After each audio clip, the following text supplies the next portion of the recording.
Bismillahirrahmanirrahim. Innal hamdalillah wa nahmaduhu wa nasta'inu wa nastaghfiruh wa na'udzu billahi min syururi anfusina wa min sayyiati a'malina may yahdihillahu fala mudhillalah wa may yudhlil fala hadiyalah.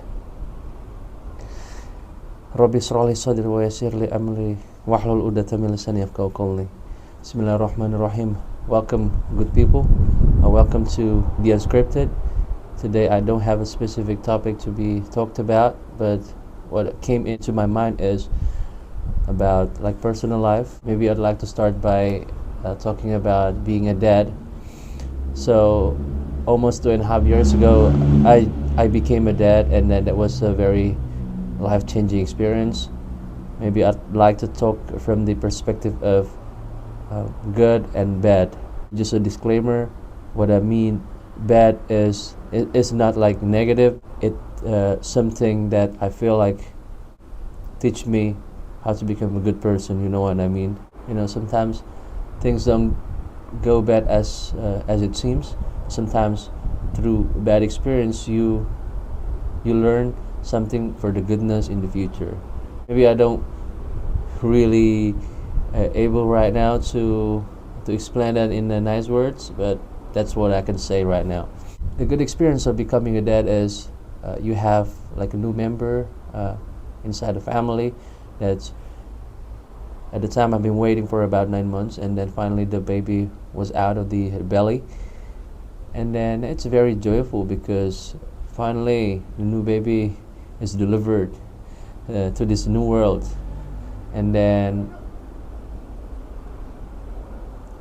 having a new family member means that the house is feeling more warm because it's not only you, your partner, but you also have like a little one. And then that's basically breaks the silence, especially when I can hear him talking or like shouting or crying. It feels very joyful. And then becoming a dad is giving me a sense of responsibility, because I can more better refine what's the purpose of life. When I was single, I can do everything what I want, especially when I just graduated from university. I got a job, I got my own money, and I can do whatever I want. But sometimes I feel uncontrolled and reckless at the same time, where it's really hard to find the purpose of life. I endured the periods of a midlife crisis, I would say, when I tried a lot of different things, bunch of different stuff, and then when having a family, you basically have a constraint. Okay, especially when my wife decided not to continue to work, and then I just becoming a breadwinner, and then everything is pretty much dependent on me. So it teaches me how to post the money where it's supposed to be, and then being mindful about how much spending that I do, and then being more wise about the time. When I was single, I have lots of friends. I really even don't know how to count it because I have too many. But after getting married, it's extremely downsides to a handful of people, because at the time I need to think, how do I spending my time with, like I don't want to spend too much energy spending on things that don't really productive or give some constructive situation to myself. Because if I spend the time with the family, with my wife or my son, that's very valuable. Because for example, my son just got born, and then he's going to be having only like a limited time for his development in the early years, so I need to be there all the time, pretty much accompanying his early development. I mean, that's something that cannot be reversed. Even if like you have piles of money, mountains of money, that type of experience cannot be bought. Because I remember there's a note saying that use your time wisely. You will realize that once you get old, and then you then feel regret of not do that properly. I mean, I don't really remember what's the specific word, but it's all about managing the time properly, especially when it comes to the family. Um, so yeah, that was number two, and number three is, being parents. You have a new family member that he or she can depend on you, and by having in such situation, I feel somehow like valued more, because sometimes we have friends, we have like mates, or you have colleagues, and then they can say nice words, but you don't know like what's behind. But with the son, especially at my experience, I feel like you know I'm his best friend, and then when he needs me, um, I need to be there. That's what he felt, and then I always need to accompany him and his development stage, which is very important in this early stage, that I can nurture him, teach him, feed him, and then watching him growing older. I mean, not like being old, but growing bigger and bigger. And then I like when I encounter a situation when he trying to learn something new. For example, how to read a book. I mean, that's very simple, right? Like reading a book, not necessarily reading the words and try to decipher the meaning, but reading the book, how to flip the book, and then how to properly read it so it's not get rotated. But that's really nice. He asked me how to do this, how to do that, and whenever I do things, he always like try to imitate me, and that means somebody's being dependent on me, and then I like it, because I could be completely give a positive, like a role model, or if I'm not doing that correctly, I can be as negative as I don't want to be expecting that. So those three things basically what makes me happy, and then maybe the fourth things, I realize that becoming a parent, it's being socially accepted. What I mean by being socially accepted is that, especially what I experienced at the office, when you are a parent, then you have a sort of privilege of, like, let's say, leaving early from the office as long as you finish the job, or taking kids to the school, or to the daycare, or whatever it is.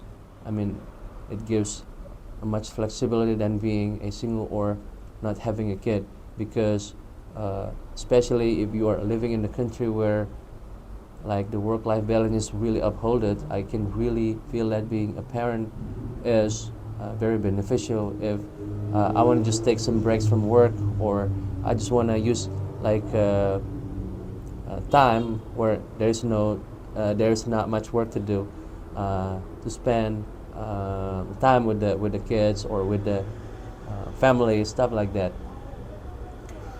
And I see that's happening not only by me, but I see some colleagues doing that stuff as well. Whenever there's like a low workload, and they can just take some break or leisure times in the middle of the working hours, as long as it don't really interfere the job. For example, in paper it says, okay, you have to work 8 hours per day, but as long as you finish the job, deliverables got completed, and you communicate everything properly with the colleagues, everything can be negotiated, as long you let everyone know in advance, and then you use your time properly to, let's say, take kids to the school, or to the daycare, or just play outside some basketballs, or some other games. I mean, yeah. So those four stuff basically make me grateful of being a dad. I talked also about the bad things. I mean, I also need to stress that again, that the bad things means it's bad for me to experience that, but that gives me like a lesson learned, like real life experience to become a better person. So I really need to stress that out. The bad experience that I had was changing nappies. I think that's the first thing. because in the past I have some nephews, but I don't get an opportunity to do some tedious tasks that the parent would usually do, like changing nappies and cleaning some stuff. I think I wasn't realize that I'm actually a bit allergic with that, with the stool. It wasn't until I got my firstborn, and then I feel like a bit disgusted a little bit, and then I feel very awkward to see that, but I did it anyway. But over time, I learned that it's basically act of care. You have like a little one who is very not being able to do like stuff that adults usually do, like adult go to the toilet or took a bath just by themselves, but as a little one they were not able to do that, so I have to change nappies all the times, and then wipe the ass and stuff like that. That was, I think, the bad experience. But over time I feel like I also need to be more patient of nappies, because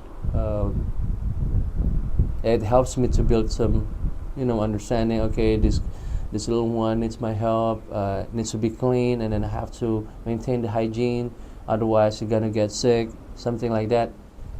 So I really appreciate that my son taught me that real life experience. So now I feel like way more patient. That's what I felt up until now. And now he's coming. Probably he's gonna bag me while I'm making this video. He just woke up. Dam, sini Dam.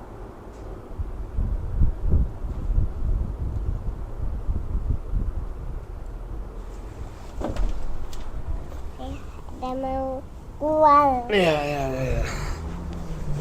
So this is my firstborn, and I think talking about the second bad experience, that whenever you try to do something productive, and he'll come to you and then try to bang you with his initiative, and so you have to basically find another time to reschedule what you've planned.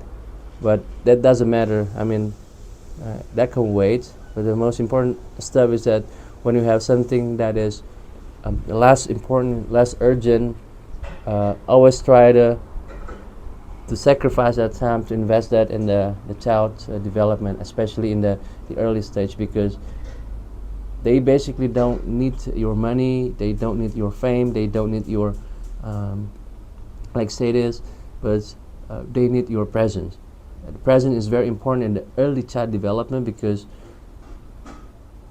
we as a parents are the ones that are being very important to the kids itself, especially when they are want to learn something new, something fresh, and when they encounter problems in life.